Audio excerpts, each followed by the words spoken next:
fixed it yesterday.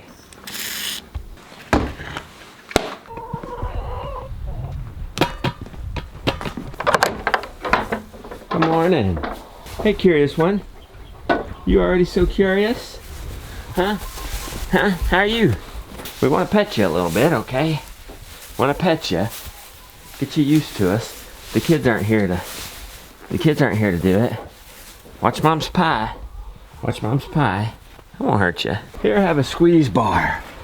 This pulls her over to the right. This stanchion design was too wide. This pulls her to the right. This chain attaches right here.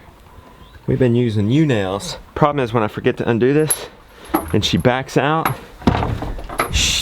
she snaps it. If I screw it and I forget it, the theory is she'll bump up against it, won't break through it. I'll realize it and then be able to undo it. An old stripped hose clamp, why not reuse that? And 2 screws. There we go. Now, before you guys get alarmed at squeezing her, they actually like that. That actually gives them comfort. You ever seen that movie with Temple Grandin? Good stuff. It's like a hug. You getting hugged, Violet? Oh boy, it's really coming down. This is winter's last grip on us. The last hurrah before spring comes. Back you up. You're sweet. Thank you. She doesn't like this yet. I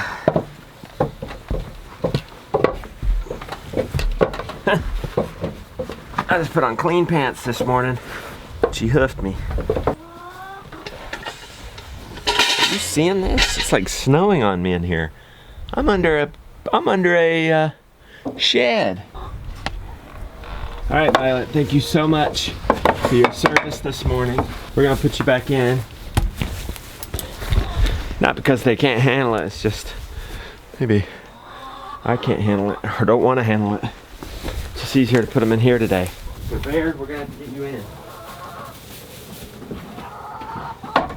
You're getting too heavy for this, buddy.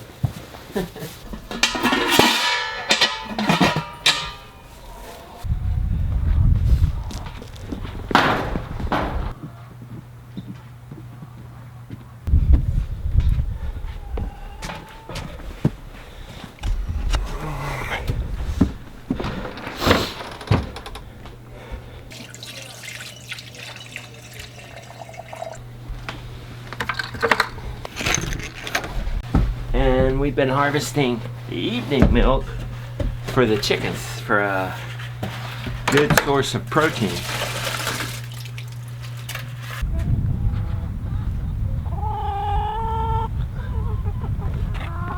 Good morning, ladies. Are you even gonna want to come out? You'll come out. Our little water warmer has been serving us great. I know you don't like the snow. So, let's pour the liquid in here. Hang on. Goodness. Just a second. Here you go.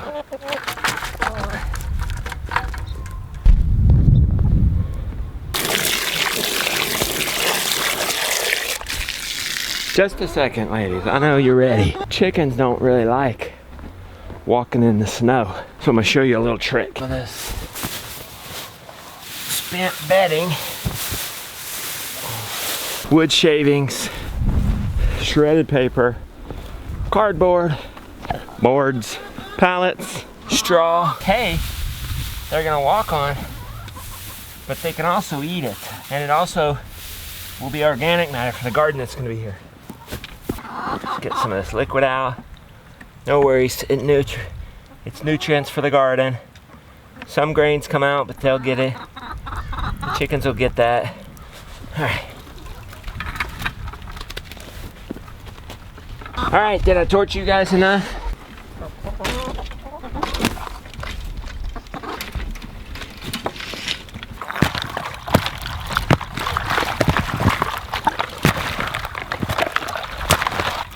It's working. Slowly but surely. There you go. You're welcome. Look, they're more interested in the hay than the feed. It's good to see the sun coming out. Got one more thing to do. Dump that snow.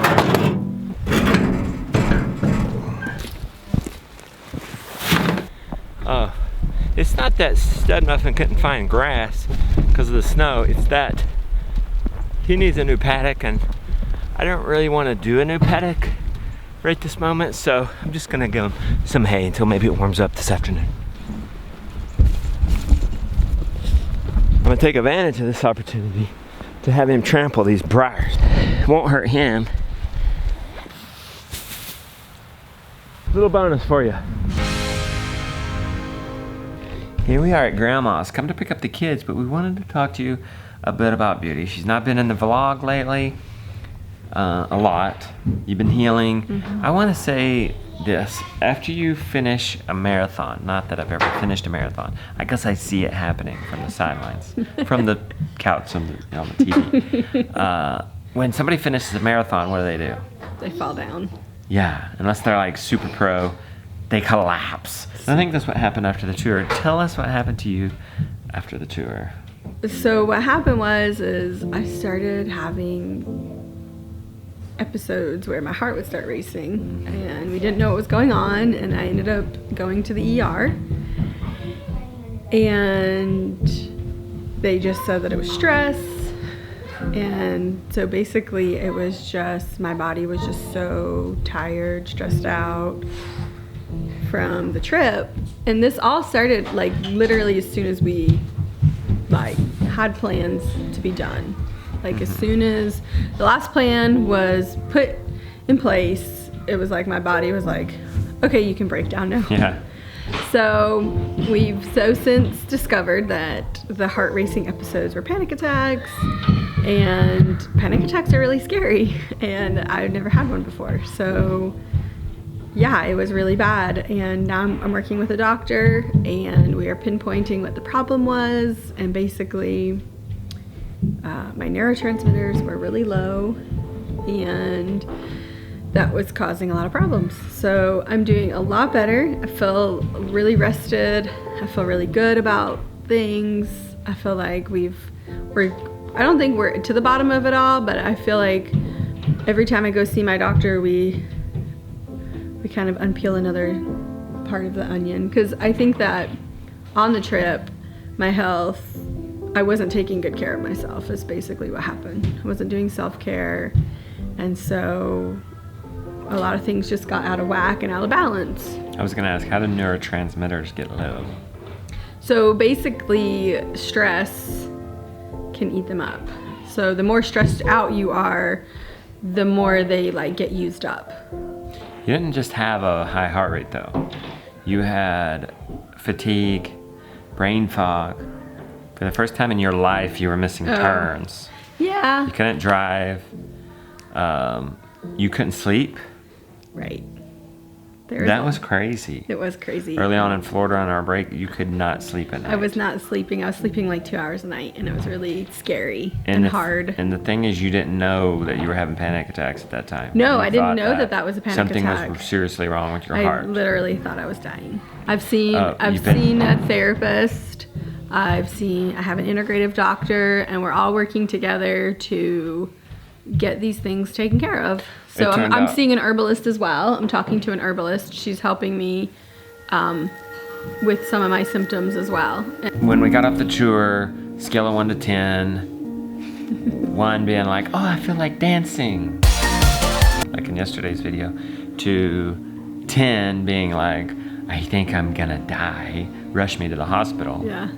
How did you feel right off the tour? I felt, right off the tour, I did not feel 10, but about a week after the tour, I felt like a 10. It was fluctuating probably between 6s and 10s. Yeah, I did. I went to the ER, and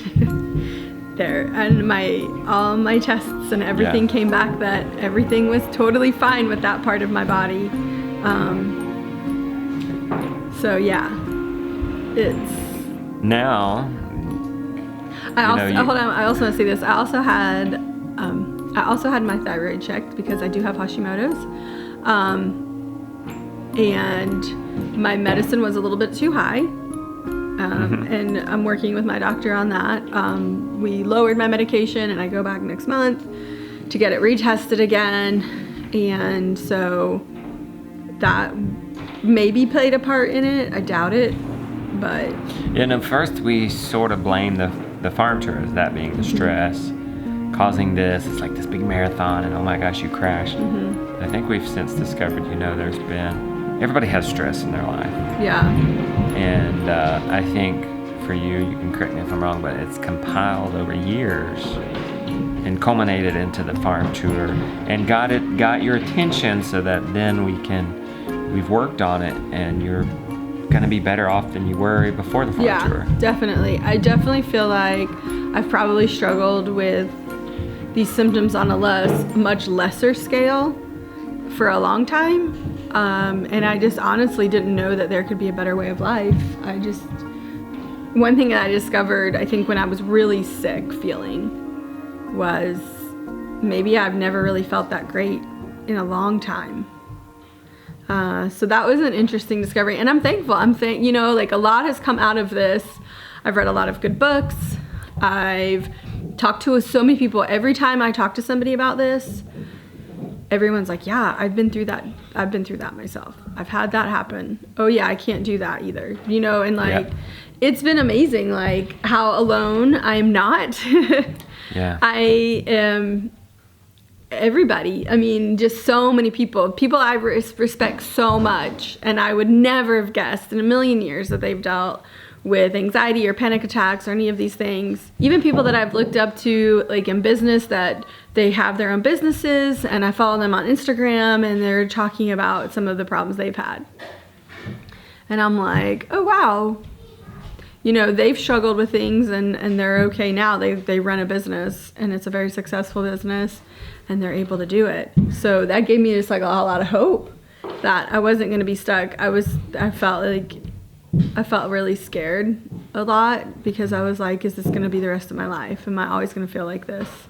So if you could thank your anxiety, if you could look it in the eyes and thank it, what would you say? Thank you. Thank you for showing me that there's a better way of life, and that I can feel good. And thank you for showing me that I can be more grateful than I've been. And that I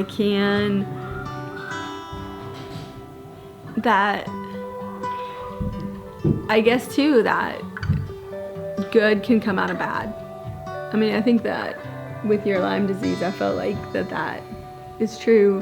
Thank you for showing me just how fragile the body can be, so that I can be thankful and appreciate it for everything else that is going right. Thank you for showing me just how deeply loved I am by my wife, all that she did for me, all the research, all the sacrifice she's made, all the putting off her wants and desires financially so that we can live and put all our resources into fighting this. Thank you for showing me that love I would have never seen before. Thank you for shifting my career from market farming to educating, to sharing with others, to filmmaking. I absolutely love it, and I don't think I would have been here without you.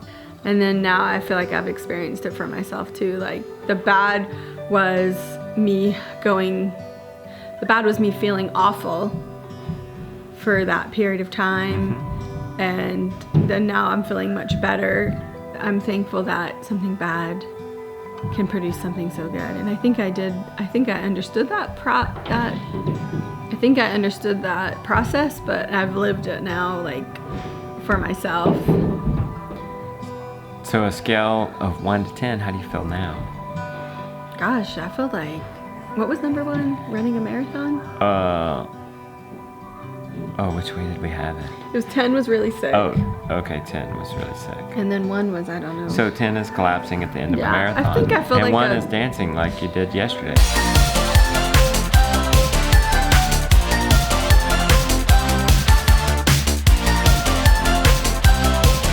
I feel like a 3, I think. A 3 or a 4. Like, I've been feeling really good. So, yeah, when you, dancing like you did yesterday, That's rare form. I mean, you were feeling good. Yeah, I've been feeling like a lot better overall. I've had more good days than bad. With this, I still have anxiety. It's really strange, as I feel like as we're treating my neurotransmitters and supplementing them. Why are you laughing? Well, I don't know if I've ever seen you feel that good. I mean, you were volunteer dancing while I was queuing up. That's funny. As we're supplementing my neurotransmitters to get them back up to where they need to be to balance out, and doing all these things, I can still feel sometimes like my body wants to have a panic attack. It's really weird. It's the strangest thing. And but now I have really good mechanisms to deal with it. I feel like a couple of days ago, I was starting to feel like kind of anxious and stuff. And I was able to kind of use my mind to my thoughts and things to kind of get through it much easier than in the past. If 2018, your word is healing, where do you go from here? What do you mean, like 2019? I mean, what's your plan tomorrow and the rest of the year? Okay. Well, I'm making decisions every day that move towards healing. So I want to go do X, Y, and Z, but is that really going to help me heal? No. Well, okay, I'm not going to do it. I want to eat X, Y, and Z. So you're staying at home. Yeah. You're having a good diet. I'm not staying at home. I am seeing friends and going places, but yeah, for the most part, I'm staying really low key. I'm not like getting out and doing a whole bunch of things. Yeah. I'm really trying to be cautious, and I'm trying to guard the times where I'm doing self-care and make sure that I'm getting enough sleep at night. Like, we have a nighttime routine. Like, that's one thing that's been huge being home. Like, food supply, I know exactly where it's coming from. We have our routines down. And I think that every day I'm just kind of waking up and being like, okay, what can I get accomplished today? And I'm not worrying about the future, and I'm not worrying about what I didn't get done yesterday. And just really focusing, I'm really trying to be present in the moment and focus on what I can accomplish. And what would you tell somebody if they came to you and they were going through the same thing? I would say find a really good doctor that knows how to deal with this stuff. And I'm seeing an integrative doctor in Asheville. I love her. She's amazing. She's been extremely helpful to me, and I feel like she really cares about me. So finding a doctor that like really cares about you, and finding a therapist that also really cares about you is huge. And then just reading books that can help you deal with your worry. Because with the panic attacks, it made me literally feel like I was dying. Like, I literally thought I was going to die. When we got home and I was able to see my therapist for the first time, she was like, yeah, panic attacks will make you feel like you're dying. And so that made me just feel so much better. I was like, okay, I'm not dying. I'm not dying. Because I think I'd convinced myself. What's one of those books that you're talking about? What was your absolutely favorite? Probably the number one book that I read was Resilience by Donna Gibbs, and basically about how to become unstuck. And then I also just found books that were interesting to me. Another book that I read was by Katrina Kennison, and it was Another Ordinary Day. And she had a sequel to it, and I cannot remember the name of the sequel, but I read it too. It's basically, it's just a memoir. How do you say that? Yeah, it's not like it's nonfiction. Yeah. But it's a story. It's not it's like her story. Self-helpish. It's Katrina Kennison's story. It's about her journey of her children growing up, and I'm not really in that same space as she is, but a lot of the things that she's learning in her process, I feel like I was able to take some wisdom away from what she learned as well. And I'm pretty sure that's the whole point of her book, is she just wants to, encourage other people. And so, yeah, it was good. It's a good book. It's good, 2 books. Another good book that I read on worry was called Anxious for Nothing by Max Lucado, and it was really good, and I got a lot out of that as well. I feel like I read good books, I had people to talk to, I had a support team. Well, thanks for sharing that. I'm sure you're gonna help one person. I hope it's worth it if we just help one of you deal with real problems with a lot of people. So it's not just you, it's not just the one person there. Yeah, it's so lots many and lots of people. So let's go. You hear the marbles and the noise goes. Let's go see the kids. Yeah, let's go see them. I mean, we've already seen them, but you guys probably want to see them. Did you have fun at Grandma's? Yeah. What did you do? Play. Build Dupelos. What'd you do here, Josiah? What? Play. Okay. Had a good time at Grandma's? Oh, there's a fort over here, or is this a doggy cage? Doggy cage. Oh, hey puppy. How are you doing, puppy? Where's the other puppy? Where's the littlest one? Hey, puppy. Do you know where he is? Hey! Did you go potty like a big boy?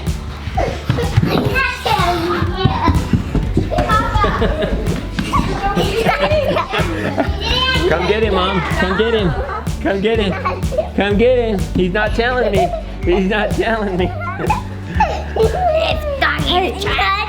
Did you go pee on the potty? I'm not telling you. You're not telling me. I'm not telling Well, I hope so. I'm not telling you. I'm boy. capturing the doggy. I'm not a dog. Pretty good. Oh.